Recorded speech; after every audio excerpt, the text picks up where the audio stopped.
Let me ask you something. Do people really like you? Or do they just like how much you give them? See, there is a difference. Being kind is beautiful, but being too friendly, that's dangerous. Because when you're too friendly, people don't see you as kind, they see you as easy. They don't see you as generic, they see you as available. And here is the truth. If you don't set the boundaries, no one else will. And you will spend your life dragged, ignored, and unappreciated. That's why today, I need you to stop being too friendly. When you live your life over-explaining yourself, you slowly train the world to believe that you are nobody or your decision is not enough. Until it's wrapped with justifications. Think about it. How many times have you said, I can't come because I'm tired, because I've had a long day, because I don't feel well? When the truth is, you simply didn't want to. You feel the need to justify your choice. So people don't think you're rude. But here is the reality. Every extra explanation you give is like handing out discounts on your worth. You don't receive anyone for your boundaries. Imagine a cashier at a store. When you buy something and hand them money to them, they explain to you why the product costs what it costs. No, the price tag speaks for itself. That is the power of a decision stated clearly. It doesn't need footnotes or apologies. When you say no and stop there, you communicate confidence. But when you pile on reasons, you're not just explaining, you're begging for permission to be yourself. Look at it in friendships. Someone asks you to hang out and you genuinely don't feel like it. Instead of saying not today, I'm so sorry, I'm just so tired, I had to do this. And then this happened. And maybe the next time you turn your knowledge into a story. And in doing so, you place the other person in the position of judge, deciding whether your excuse is good enough. And here's the dangerous part. If your reason isn't good enough, they push back. Oh, come on, it won't take long, you can rest later. And because you already opened the door with an excuse, they walk right through it. In workplaces, this shows up too. Your boss asks you to take on yet another task, and instead of drawing the line, you say, well, I already have A, B, and C, but maybe if I stay late, I can try. What just happened? You just over-explained, and in doing so, you told them your time is guarded. You told them your no is negotiable. Leaders, coworkers, even family members, people respect clarity more than chatter. If you want your no to matter, it must stand strong without being wrapped in 10 excuses. Think about relationships. Someone crosses a line with you, and instead of firmly saying, I don't accept this, you go into explanations. Well, I only get upset because I've had a long day, and I was emotional, and I didn't mean it like that. You just diluted the power of your truth. And when you do this, of course, people stop listening to the first part of your sentence, the part that actually matters, and only hear the justifications. Over time, they learn that if they press you long enough, your now becomes an oh yes. Confidence is not in the length of your explanation, it's in the firmness of your words. How do you notice how the most respected people in the room often speak the least? They don't scramble to defend their choices. They don't give enough reasons. They know that authority is carried in simplicity. A short work "I won't be available for that" is stronger than a rushed 3-minute story about why you can't. Daily life is full of these little moments. Someone at work wants you to cover their shift. You don't have to explain your entire weekend plans, your knowledge is enough. A friend wants to borrow money. You don't over-explain the details of your finances. Your I can't help you with that is enough. A family member presses you into an event. You don't need to justify yourself. You can simply say I want to be able to make it. Every time you cut back the need to over-explain, you're reminding yourself in the world, my value doesn't need defending. The truth is, over-explaining is really a habit born out of fear. The fear of being misunderstood. The fear of being disliked. The fear of being seen as selfish. But selfishness isn't in saying no, it's in saying yes, when you know it drains you. People who truly care for you don't need a long speech to respect your decision.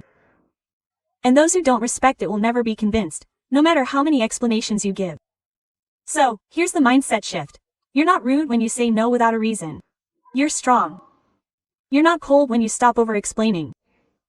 You're clear, and clarity is one of the greatest forms of respect, both for yourself and for others. When you cut away the habit of over-explaining, you will notice something powerful. The world starts adjusting to you, instead of you consensually adjusting to the world. Time is the one resource you'll never get back, yet most people treat it like loose change they can throw around. When you're too friendly, your time becomes an open buffet. Anyone can walk in, take a plate, and fill it up with your energy. Think about it, everyone. Yes, you give and you really mean it? No, it's not just a favor. It's a withdrawal from the bank account of your life. And unlike money, you can't deposit more hours. Once they're gone forever. Picture this. Someone takes you last minute to help them with something that they could have handled on their own. But because you don't want to seem unfriendly, you drop everything to go. What just happened? You traded your peace, your schedule, and maybe even your rest for the comfort of someone else's convenience. And the horse truth is they didn't value your time in the first place, because if they did, they wouldn't have asked you that way. Think about work. Your colleague is always late on their tasks, and they slide them across your desk because they know you won't say no. On the outside, you think you're being a team player. But in reality, you're paying the price with your evenings, your family time, your energy. And here's the thing. Every time you give up your time so freely, you're teaching people to expect it. You're teaching them that your minutes are cheap. But your minutes are not cheap, they're priceless. Now imagine if you valued your time like gold. If a stranger walked up to you on the street and said, "Can I have 100?" You'd probably laugh and walk away. But when someone asks for hours of your life, hours you'll never get back, you hand them over without thinking twice. Why? Because you don't see these invisible price tags. But the truth is, every hour you spend is worth more than money. Money can be earned back. Time can't. Look at your personal life. How many times you've agreed to attend events you didn't want to go to just so you wouldn't be upset someone? You sit through dinners where you're at the board. Conversations where your soul is drained. Gatherings where you'd rather be anywhere else. That's not kindness. That's self-abandonment. And the cost? You walk out feeling heavily depleted and frustrated with yourself. Protecting your time like it's gold means asking yourself before every commitment, "Is this worth a piece of my life?" If the answer is no, you don't have time to anyone. Even in small daily choices, your time matters. That phone call you did want to answer but did anyway, half an hour scrolling through arguments on social media that don't affect your life, date energy spent trying to convince someone who never listens. Those are withdrawals. To protect your time means being conscious of where your minutes are going, because they are shaping the story of your life. There's a reason successful people schedule every part of their day. It's not because they're cold or unfriendly. It's because they understand the currency of time. They know that saying yes to one thing always means saying no to something else. If you say yes to endless favors, you're saying no to your own goals. If you say yes to hours of unnecessary conversations, you're saying no to rest, growth, or peace. In relationships, protecting your time creates respect. When someone knows you won't just hand over your hours to anyone, they approach you with intention. They stop wasting your time with empty talk and start valuing the moments you do give. You become someone whose presence means something. Because it doesn't scatter everywhere. The truth is, your time is your life in pieces.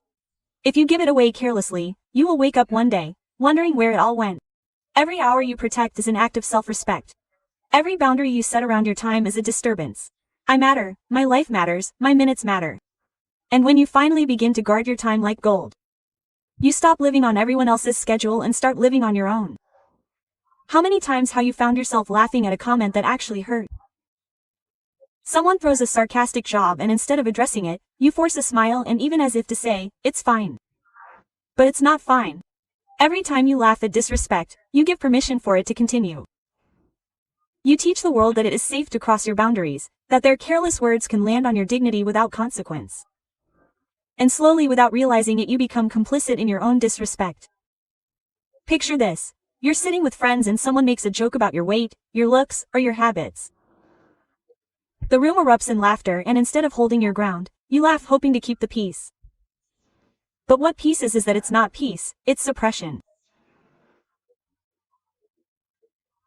Because when you walk away, you replay those words in your head and they cut deeper than you admit. And here's the truth: when you laugh at disrespect, people stop seeing you as someone to protect and start seeing you as someone to play with at work. It happens just as when a colleague undermines you in a meeting with a sly remark, and instead of addressing it, you brush it off with a laugh. What's the message? Your ideas, your contribution, your authority are optional. You just had them give up the stage while shrinking your own. Confidence isn't about being loud. It's about refusing to water down your worth for the comfort of others. In relationships, this habit is even more dangerous. Imagine your partner says something dismissive, something that chips at your self-esteem. Instead of saying, "That's not okay with me," you nervously laugh it off. But that laugh is not a shield. It's a door wide open. And the next time the comment goes deeper, sharper, more careless, What you allow will always continue. And when you pretend disrespect is funny, you train the people close to you to believe your boundaries are negotiable. Even in family circles, it shows up. A relative marks your choices, your career, or your lifestyle. Everyone shrugs, and you love to because you don't want to make it awkward. But think about it, why should you be the one carrying the discomfort for someone else's disrespect? Awkwardness lasts a moment. Disrespect tolerated lasts a lifetime.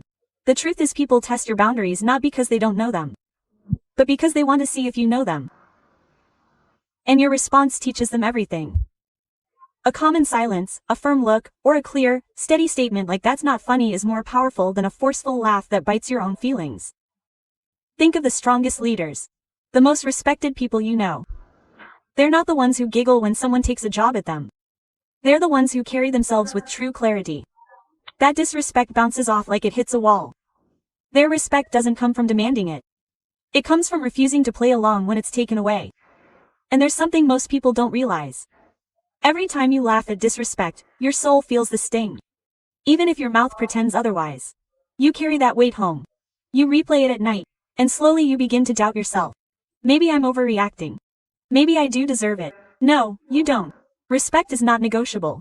And your laughter should never be the contract to your own devolution. Daily life is full of small tastes. A coworker dismisses your opinion with a smirk. A friend teases you in ways that cut deeper than they admit. A stranger makes a rude remark in public. These moments are not harmless. They are moments where your silence or your laughter writes the script for how others will treat you in the future. The person who says nothing teaches others that nothing needs to change. The shift comes when you decide that your dignity is worth more than temporary comfort. You don't need to explore. You don't need to fight. But you do need to stand tall in the face of disrespect. A pause, a common refusal, a steady gaze. These are the signals that say, I value myself too much to laugh at this. Because the moment you stop laughing at disrespect, you start teaching the world how to truly respect you. Smiles are cheap but actions are expensive. You can buy a smile with a joke, a compliment or even a favor, but the true test of someone's heart is not in how wide they grin. It's in how they show up when you're not giving them anything. Too often, we mistake friendliness for loyalty. We confuse with character. We let the shine of someone's smile blind us to the truth of their intentions. But here is the reality. A smile can be a mask whose benefit reveals the real story. If you want to know who truly values you, stop watching who smiles in your face and start noticing who benefits when you give and who still remains when you have nothing left to offer. Think about the workplace. You may have a coworker who greets you every morning with a smile full of energy, acting like your biggest supporter. But when it's time for credit to be shared, there's nowhere to be found, or where they're standing in the spotlight, taking it all for themselves. Their smile was real, but it wasn't for you. It was for what you could do for them. Compare that to the colleague who may not always be overflowing with energy. But when you're buried in tasks, they quietly help you get the job done. They may not flatter you with smiles, but their actions show their respect. Which one matters more? The answer is obvious. In friendships, this lesson is even more critical. You will meet people who are all warmth and laughter. When life is easy, when you're paying the bills, when you're giving them rides, when you're lifting them up, they smile, they hug, they call you best friend.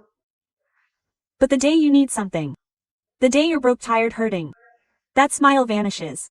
Suddenly they're busy. Suddenly they can't pick up the phone. Suddenly the same mouth that smiled at you yesterday is silent today. And in that silence you learn the truth. They were smiling for you. They are smiling for the benefits of being close to you. Family can be the same. You might have relatives who smile and press you when you are succeeding, when you got a new job, when you are throwing a party, when you are giving gifts, but when failure knocks, when struggle visits, their smiles turn into whispers. They are not around to help. They are only around to celebrate, and that's how you know the smile was not love, it was convenience.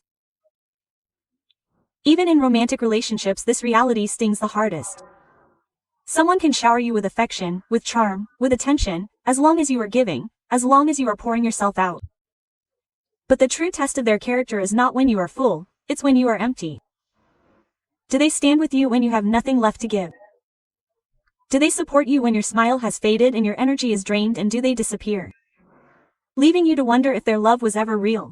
A partner who only smiles when you're shining is not a partner. There's a spectator.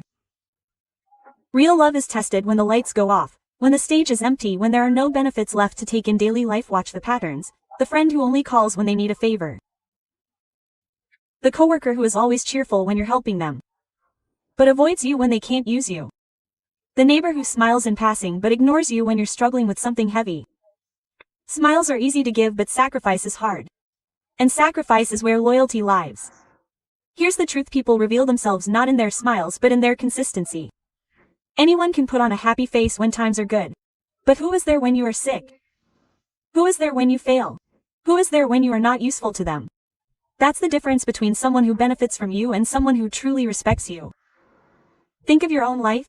How many times have you drained yourself for people who only smiled while taking from you? How many hours, days, or years have you invested in people whose loyalty disappeared the moment your benefits ran out? This is not bitterness, it's awareness. You are not meant to be an endless supply for people who only see you as a convenience. And here's the liberating part. Once you stop being hypnotized by smiles, you start valuing substance over performance. You start noticing who actually checks on you without needing anything. You notice who offers their time when there's nothing in it beyond them. You notice who celebrates you quietly without needing the world to see. Those are the people worth keeping close, not the ones who only shine when you're shining, but the ones who sit with you in the dark. Daily examples prove it everywhere. The boss who presses you with a smile, but never fights for your promotion, versus the one who doesn't say much, but pushes your name forward when it counts. The friend who smiles at your photos online, but never shows up in person versus the one who quietly knocks on your door when you're hurting. The partner who fills you with flattery when things are easy but disappears at the first sign of struggle versus the one who holds your hand through storms. The difference is crystal clear: one benefits only when it's easy, the other invests when it's hard.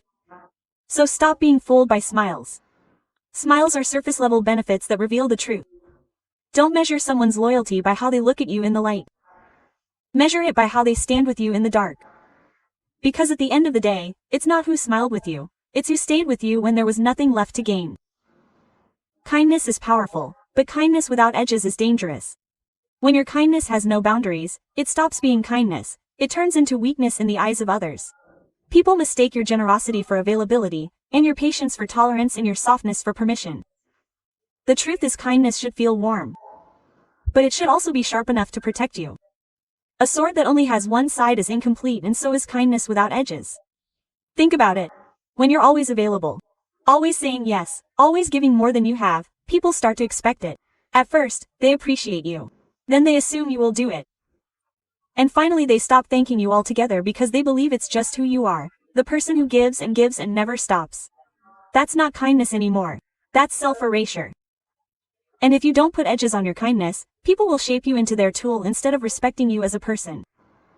Take work for example. There's the employee who always volunteers, always covers for others, always says don't worry, I'll handle it. At first, they celebrate. But slowly their kindness turns into an expectation. The colleague stops stepping up because they know this one person will. The boss stops noticing the sacrifice because it's just routine and the result. The kind employee is overworked, undervalued, and overlooked. Why? Because their kindness had no age to say, I can help. But I also have limits. Now look at friendships. Maybe you're the one who always picks up the phone at 2 a.m., always drives across town to help. Always spares for lunch when someone forgets their wallet. At first, your friends smile and say, thank you, but eventually, it becomes expected. They don't even notice the gas you spend, the hours you lose, the effort you put in. And then one day, when you need them, they are too busy. That's when you realize your kindness was wide. But it was sharp, it had no boundaries, and without edges, it was taken for granted. Even in family, this lesson is important. There are relatives who will lean on you endlessly if you let them. They will borrow money, time, and energy, knowing you won't say no because you are the kind one. But kindness without edges allows them to treat you like a safety net instead of a human being. Healthy kindness says, I love you. I care for you, but I won't allow you to drain me. That edges don't make you less loving. It makes your love sustainable. In relationships, this truth is even sharper. Imagine a partner who consensually disrespects your feelings. You forgive, you let it slide, you tell yourself, it's okay, I'll just be kind. But when kindness has no edges, it invites repeated offenses. Because what you tolerate is you encouragement. Love is not about endless tolerance, it's about mutual respect. And respect only exists when your kindness has the edges to say, I won't accept being hurt in the name of love. Our daily life is full of small examples too. Someone cuts in a line and you smile to avoid conflict. Someone talks over you, and you stay quiet to keep things smooth.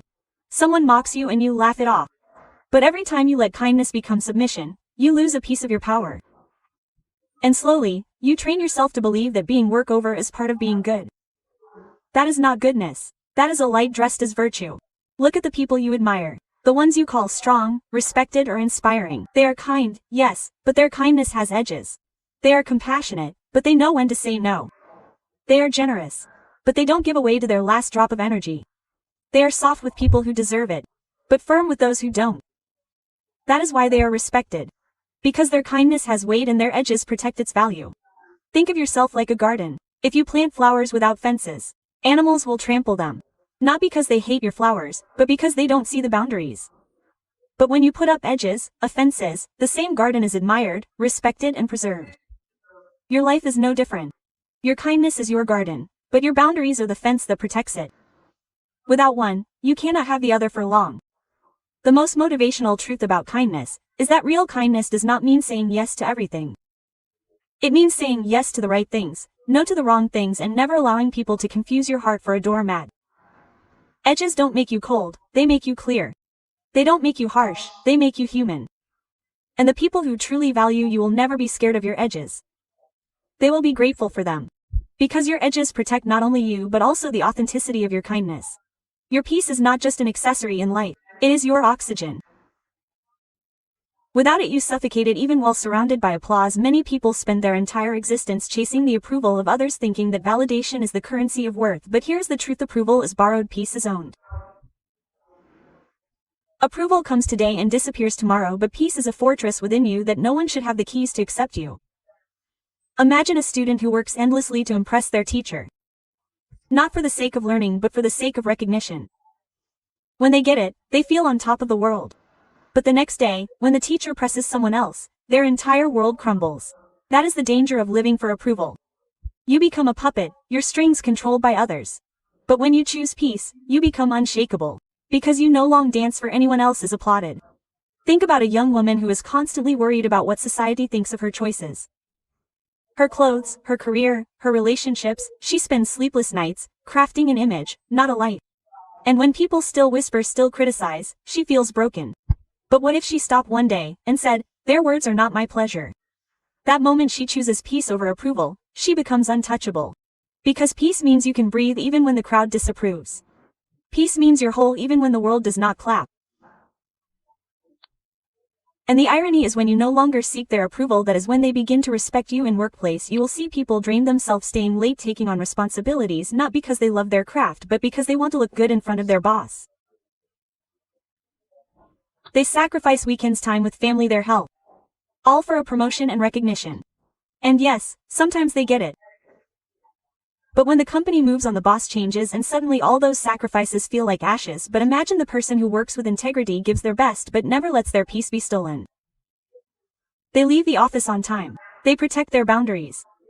They smile because their worth is not to a title. That person will sleep peacefully, and peace, my friend, is a wealth no paycheck can match. Even in friendships, this lesson rings loud. How many times have you seen someone stay in a group where they are continually teased, disrespected, or ignored? Yet they cling to it just to avoid being alone.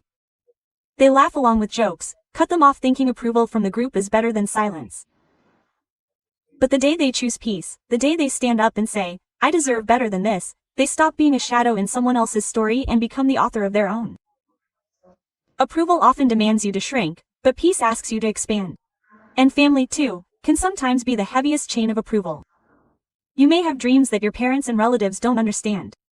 You may have wanted you to be a doctor, but your heart beats for art. If you chase their approval, you may live a successful life in their eyes but a suffocating one in yours. But when you follow your peace, you may walk a hard road, but each step will feel alive. Because a life without peace is a slow death wrapped in the disguise of duty. Even in love, approval can be a dangerous addiction. People beg for validation from their partners, bending, breaking, and bearing themselves just to be liked, just to be accepted. But love, that's because your pieces aren't love, it's imprisonment. The strongest relationships are not those built on endless approval seeking but on mutual respect and freedom. If you have to kill your peace to keep someone you're not in love with, you're in chase. So never forget that their approval may fill your years, but only your peace will let you sleep at night. Approval is a fragile mirror that breaks with every rejection, but peace is a mountain. Silent, steady, and unmoved by storms. In every choice you face, in every crossroads of life, ask yourself, does this give me peace? And does this only give me approval? Because at the end of the day, peace is not just more important than approval. It is the foundation of a life well lived. Life has always been a stage where every one of us is called to perform. But the difference between those who shine and those who fade is not in the applause. It is in the depth of their peace, the clarity of their choices, and the strength of their silence. The world will always have opinions. It will always clap for you when you follow its rules and mock you when you break free. But remember this, the sound of their claps does not build your destiny. The rhythm of your own heartbeat does. Approval may give you a moment of pleasure, but peace will give you a lifetime of strength. Approval may change with moods, but peace remains unshaken through storms. What is the use of being liked by the world if in the mirror you cannot recognize yourself anymore?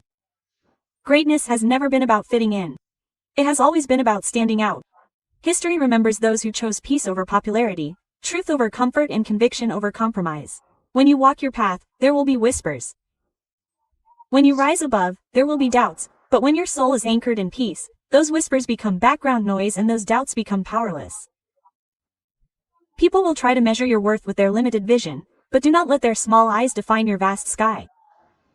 As long as you are at peace with yourself, you are already winning battles others can't even see.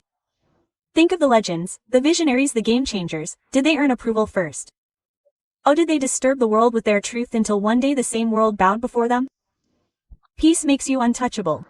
Peace makes you walk into a room and not need validation, because your energy speaks louder than their words. Peace makes you smile when others expect you to break. That is where true power lies, not in applause, not in likes, not in approval, but in the silence of knowing you stay true to yourself. You must remind yourself every single day, I do not need to choose love. I do not need to beg for respect. I do not need to shrink to be accepted. My peace is priceless. My time is sacred and my energy is not for sale. When you live by this truth, watch how life changes. Why people who doubted you begin to respect you.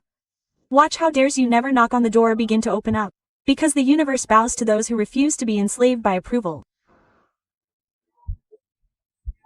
There will be moments when you will be tempted to bend to please to a place small to make others comfortable, but ask yourself, what am I losing each time I betray my own soul? One act of self-betrayal is the beginning of 1,000 regrets, but one act of self-respect is the beginning of 1,000 victims. You cannot be at peace if you are busy trying to be everything for everyone. Choose your boundaries. Guard your silence. Value your inner self more than the noise of their approval. So when you walk out here today, carry this truth like armor. Peace is your crown. Peace is your weapon. Peace is your wealth. Do not trade it for applause. Do not sell it for attention. Do not waste it on those who cannot see your worth. Approval believes, but peace endures. And when peace sits at the throne of your soul, no rejection can destroy you. No betrayal can define you, and no storm can shake you. In the end, the world does not remember who was liked by everyone. It remembers who stood unshaken, who dared to be different, who chose peace over approval and lived with a fire in their hearts. So, let your life unite with this truth. You are not here to be approved, you are here to be free. And freedom, my friend, begins where their approval ends and your peace begins.